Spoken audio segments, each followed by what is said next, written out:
It's been 945 days. We've seen 56 Grand Prix.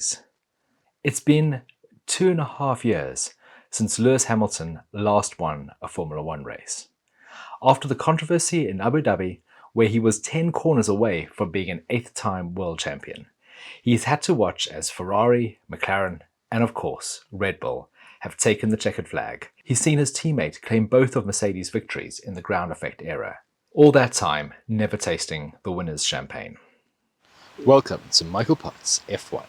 Everything Formula One, but from photographer's point of view.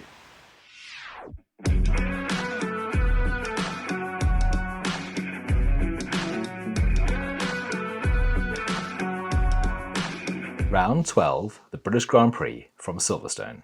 This was one race that he should never have won.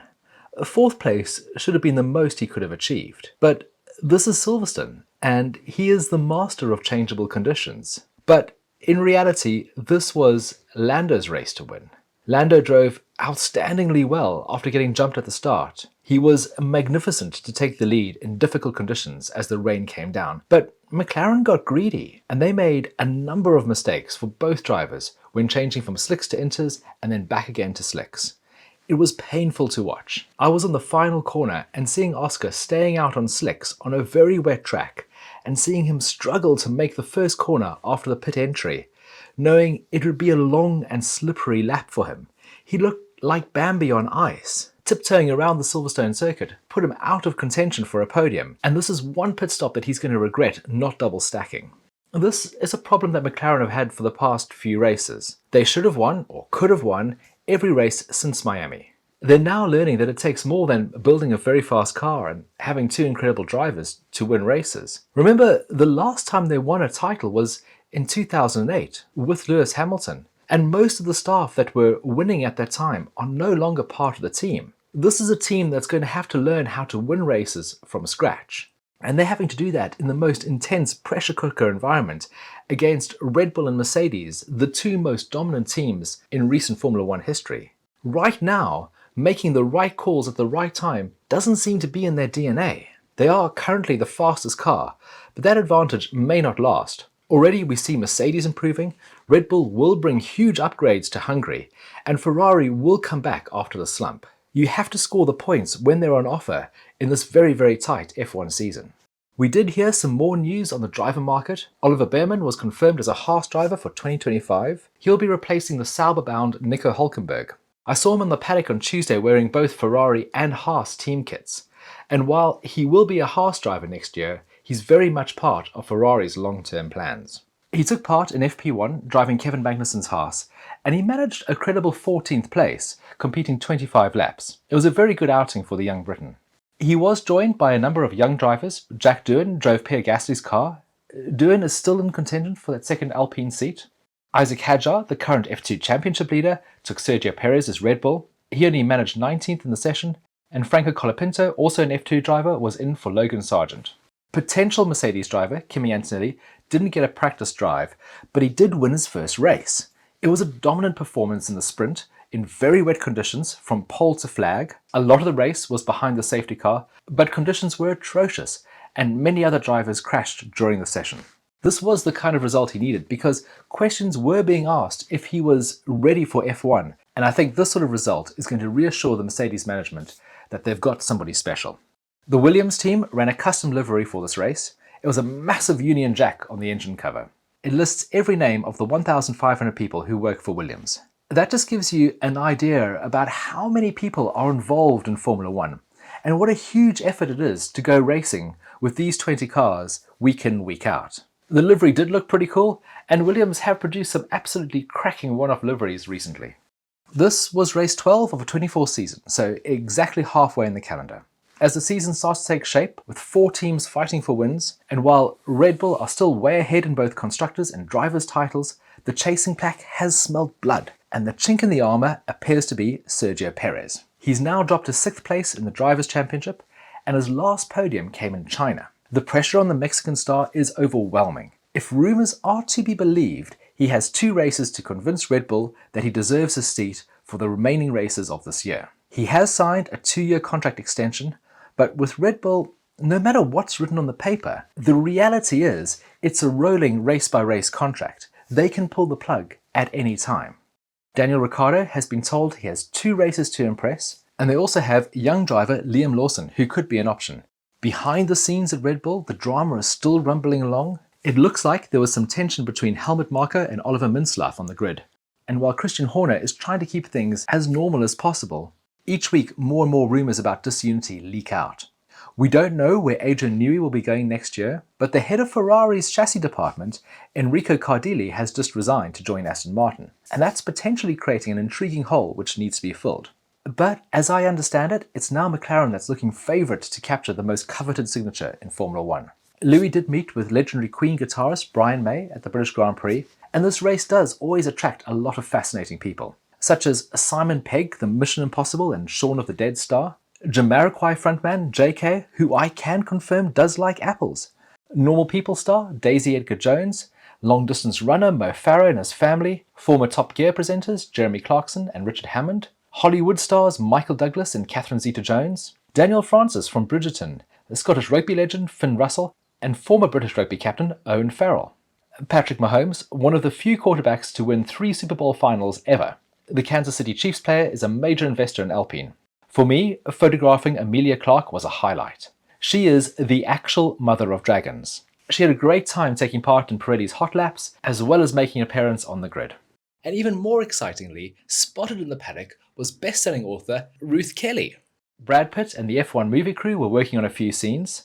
The first trailer of this major movie was released. I'll put a link in the description below. We also had confirmation that the title of the movie will be F1. It's the same F1 logo, but with a slightly different color variation. It'll be in cinemas and presumably on Apple TV on the 25th of June 2025. It's going to be an epic film. There are so many actual F1 personnel involved in making it, from working behind the scenes with people like Lewis Hamilton and strategist Ruth Buscombe. I'm sure it's really going to feel like you're part of F1. The in-car footage alone is mind-blowing. Talking about widening the reach of Formula One, there'll be 7 F1 Academy stars competing in the upcoming British F4 series, including Abby Pulling, seen here watching an Alpine pit stop. This is brilliant, as it gives these girls a step on the pathway to Formula One, and it's a sign that the Academy is actually working. One of the criticisms of the W series was there was no onward progression for the drivers. Nikon lent me their new 800mm 6.3 Z-mounted lens during FP3. This session was very wet, and I was shooting through the wonderful complex of Maggots, Beckett's and Chapel. In this section, we're fairly far away from the cars. There's a lot of runoff, and it's great having such a long lens to bring the action closer, especially on this ridge shot where the cars come over a rise and there's sky and tree behind them. It's a wonderful place to watch Formula One cars because it showcases their speed, but also their ability to change direction very, very quickly. For qualifying, I was in the pits, and at this race particularly, there are so many amazing shots to get from the pit wall. We can only shoot from the pit wall during a qualifying session because it's far too dangerous to walk around the cars during a live session. During practice, things are a little bit more laid back and it's a lot safer. There's some great head-on shots showing the cars coming down the pit lane and also looking at the cars from behind as they line up to go out on track. Here's a shot of both McLarens coming out of their garage as Max comes down the pit lane. And I was able to get these close-ups of the driver's steering wheels. This is not something you can usually photograph while the driver is driving the car. And you can see that there's a wide variety of different options that the drivers can control while hurtling around the track at ridiculous speeds. It's also interesting to see that there's a lot of different configurations of these steering wheels. Each of them are customized in different ways for that specific driver. There's a digital display showing key information, but there's also a lot of knobs and dials that they can use to change brake bias, as well as a whole variety of other in-car settings. I also had a bit of fun capturing cars coming into the pits using slow shutter speeds. In this session, they're not really changing tyres in the pit lane. When the car comes in, it usually gets returned to the garage. There the teams can make a lot more configuration changes, as well as refuel and change tyres. They can do so much more in the garage than they can in the pit lane, and it also keeps those changes hidden from the prying eyes of other teams.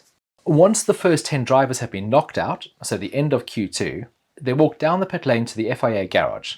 Here they are weighed before going to the press conference. And in this session, it included Sergio Perez, who had a torrid time in qualifying. It just feels like nothing is going right, And an example of this is that both him and Max went off at the same corner. And where Max was able to get out and carry on, Perez was beached and stuck, knocking him out of the first session of qualifying. And in the race, things got worse. He was eventually 2 laps down, but this might be because Red Bull were using him to test options for Max. If that was true, it would have been invaluable because Max managed to come from 5th to an unlikely 2nd. Yes, he was helped by George Russell retiring and McLaren's strategy for Oscar being so bad that it basically ruled him out of any competitive contention. Max made the right tyre choices at the right time, but he also drove the socks off that Red Bull. It's drives like this that show what a gifted driver is. To come from 5th to 2nd is epic. It was quite unusual to see him happy with 2nd place. But that also just shows how much the Formula One landscape has shifted. Max now realizes he's no longer in the fastest car, and he's got to fight for everything. Last week, I was kicking myself for missing this epic battle between Lando and Max. This race, I was determined not to miss any part of the action, so I stayed out on track right until the end. Silverstone is one of those tracks where lots can happen in the final few laps of the race. I was outside on the final corner, and I managed to get this shot of Lewis crossing the line to claim a historic win. He becomes the first driver to win 9 times at a single venue. This is his 12th consecutive podium in Silverstone, and he's the first driver to win a race after 300 starts. But this win wasn't about inflating Hamilton's voluminous record collection, or even adding one more trophy to his existing 103. It was about something much more than that. It was a release.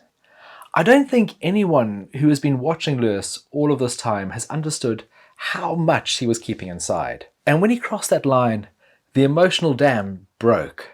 Everything came out. He climbed out of the car and ran over to the fans. When he hugged his father and hugged his mother, you could see just how much this meant to him. Draped in the Union flag on the podium, celebrating with his magnificent British Grand Prix trophy, finally getting to taste that winner's champagne again. This was not just another win, this was about burying 945 days of hurt.